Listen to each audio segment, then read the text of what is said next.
was a Richard Simmons here. Now, almost every year, there's always some films that comes out that gets unnoticed. Like, not many people talk about them since their release. They barely get mentioned and everything like that. And when they were released, not many people really go see them. And majority of them are also originals. And people always like complain that Hollywood don't make original content. They do. People just don't go out to support them. But there is lots of really cool original films that got released last in 2023. So here, or underrated movies, I meant to say. The original ones I'm actually doing a separate video, but here are my top 10 most underrated films of the year. All right, number 10, I'm going with the film Shortcomings. Now, Shortcomings is about this California filmmaker who contemplates his romantic future with his girlfriend and moves to New York for an internship. Now, this stars Justin H. Ullman, who I thought was terrific. And that's Sherry Cola, great year for her, by the way. Uh, Ali Mackey, I thought was great. You also had like Debbie Ryan popping up, Jacob Batalon, which my favorite scene in this film is probably because they're like Jacob Batalon's character and Justin H. Min's characters. They work out like a movie series in this, and they of course go back and forth talk about movies, which that definitely was relatable to me. And there was like a scene where one of the characters mentioned Jacob Batalon's character saying that they prefer the other Spider-Man, which is pretty funny because Jacob Batalon obviously played Ned in the recent Spider-Man film, so that felt like an inside joke there. But this is a really decent flick, and it's also based on a comic book. Which when you think of like movies based on comic books, you always obviously think of superheroes. You always think of like DC, Marvel. There are other films you might not even know that are based on comics, like this, Blue's Warmest Color. There's also Ghost World, American Splendor. There's lots of movies I bet lots of people don't know were based on comic books, and this is one of it. And Brandon Park, directed it. I want to see more of it. I thought he did a really great job with this. All right, number 9, I'm going with Florence. Now, of course, this is directed by John Carney, who I think is maybe one of the most underrated, appreciated directors in the business. John Carney is best known for directing Once, Sing Street, Begin Again, and here he really nailed it. Of course, this has Bono's daughter, Eve Hawson. You also had like Joseph Gordon-Levitt was also in this. And if you guys don't know much about the story, this is about like a single mom who is at loss about like what to do with her rebellious teen son Max. And so she ends up pretty much to keep him out of like trouble. She ends up hiring like this guitar teacher who's a washed up LA musician, and they begins like a really nice relationship with one another. Joseph Gordon-Levitt I thought was terrific in this film. His majority of roles is actually like in this is actually true webcam, but there are actually moments where Eve Hawson's character pretends like they're actually interacting together in person, which I thought was really cool. The one who plays the kid I thought was really decent too. Jack Randall, who I always thought was a Walmart Hemsworth, I thought he was really good in this. Really decent little flick that not it's of course it is on Apple TV. I highly recommend it. It's a shame hardly no one went to go see this, but I mean it's on Apple, but still no since the film's release, hardly no one barely even talked about it. But all right. Number 8, I'm going with Champions. Now, of course, this is the star Woody Harrelson, directed by one of the Farrelly brothers. Of course, he had the girl from It's Always Sunny in it, Caitlin Olsen. This does star Woody Harrelson, who plays like it's pretty much like his version of The Longest Yard, where he ends up coaching a group of team in a basketball tryout to avoid jail time. And Woody Harrelson I thought was really wonderful in this. The group of actors playing the actors and the characters in this I thought was really terrific. And of course, majority of the actors are characters with Down syndrome, and I thought they were all really wonderful in this film. Ernie Hudson, I thought was great in this. I mean, it's a really decent flick. really decent underdog story. Definitely had some fun laughs to it. Had some fun hearts. I mean, sadly, the movie did not really get like well received at the time, but I thought it was a really decent flick that I wish more people had saw. All right, number seven, I'm going with A Good Person. Now, this of course stars Florence Pugh, Morgan Freeman, uh, Molly Shannon was in this, directed by Zach Braff, and where like Florence Pugh plays like this woman who ends up like dating this guy, and she ends up accidentally killing him through a drunk driving accident, and she ends up trying to have like interact with his dad played by Morgan Freeman, and it is really heartfelt. The Khalees O'Connor I thought was wonderful. This, of course, she is actually in the upcoming Madam Web film. Even if that Madam Web movie is absolutely terrible, I'm telling you right now, the actors in that are going to be good. Like Sydney Sweeney, I mean, I have some hopes that the actors are at least going to be solid, but we'll see.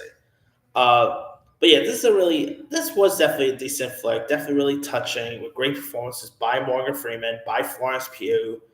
I mean, it's a shame that this movie did not really get loved, like got really talked about when it got released. The reviews weren't really all that well received either, which is disappointing. But it is a really decent flick worth checking out. So if you guys have not seen A Good Person, definitely give that one a go. I believe you can find it on like Amazon, if I'm not mistaken. Number six is Ray Romano's Somewhere in Queens.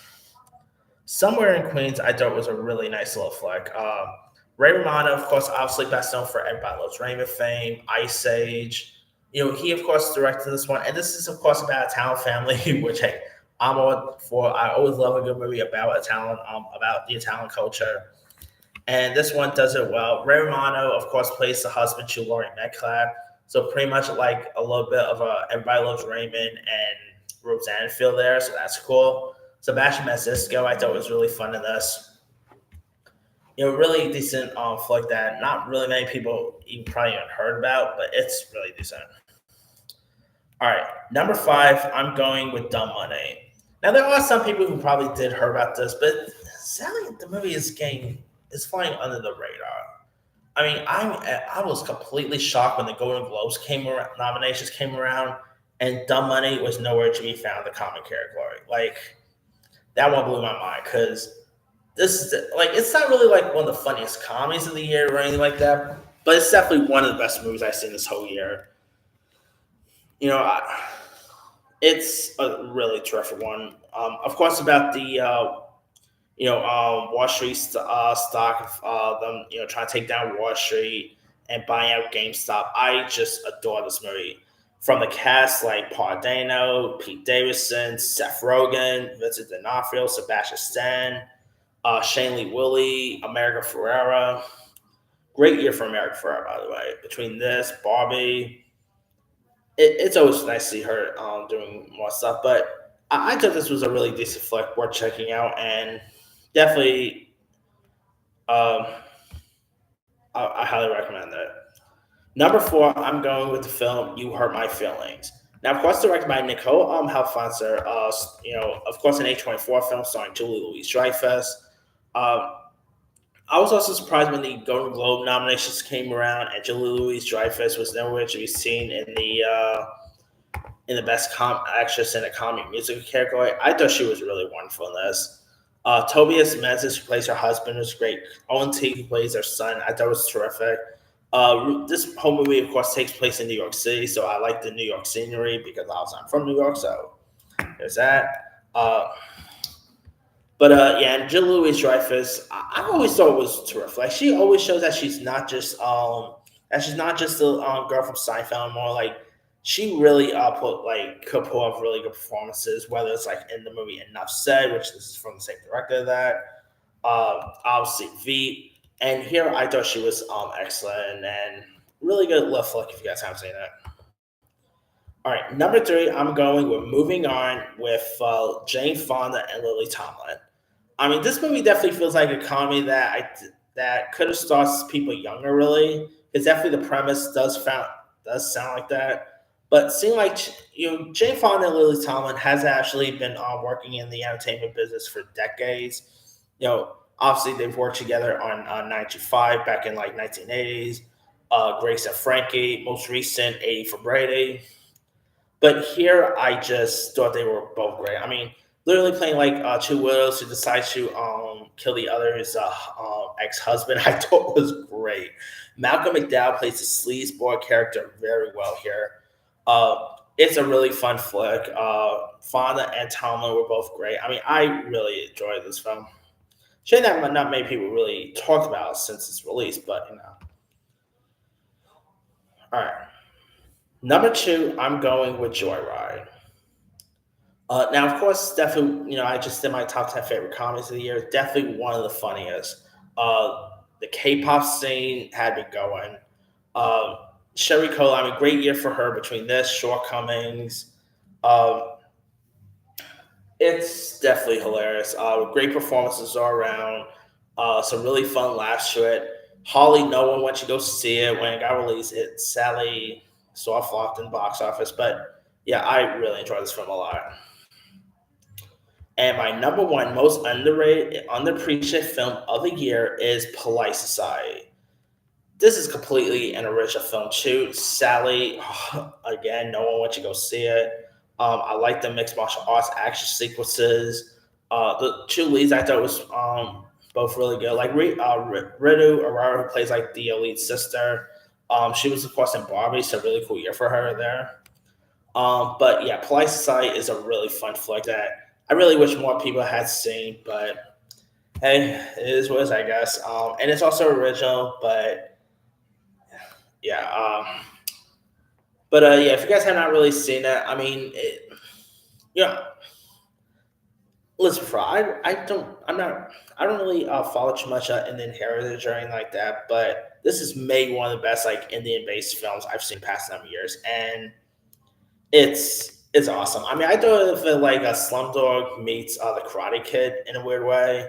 But yeah, if you guys have not seen Polite Society, it's in the no, not it's on Peacock. I meant to say, my bad. It's on Peacock. Highly recommend it. Definitely one of the best. But that's pretty much it there. Here is my quick rundown. Number 10, Shortcomings. 9, Florence Sun. 8, Champions. 7, A Good Person. 6, Somewhere in Queens. 5, Dumb Money. 4, You Hurt My Feelings. 3, Moving On. 2, Joyride. And number 1, Polite Society. Now, there's a few others that I felt should be very underrated too. Let me see what other ones I could probably add. A few other, underappreciated films. Not Torture, that wasn't really too underrated. Jake Gyllenhaal's The Covenant is a really one I probably could have added. Let's see. I was gonna add Godzilla minus one, but I wouldn't call that underrated. Missing with Storm Reed was decent. Uh,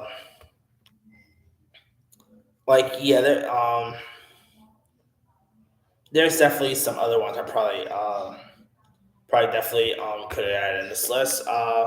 Maybe Renfield, that's definitely a really decent one. The Machine with Bert Kreischer was really fun. So lots of underappreciated films this whole year. But let me let you guys. What are some of your favorite? Like, what movies of 2023 you think were completely underrated and flew under the radar? Drop comments below. Don't forget to like, subscribe, hit that bell for notification. This is Simon Simon.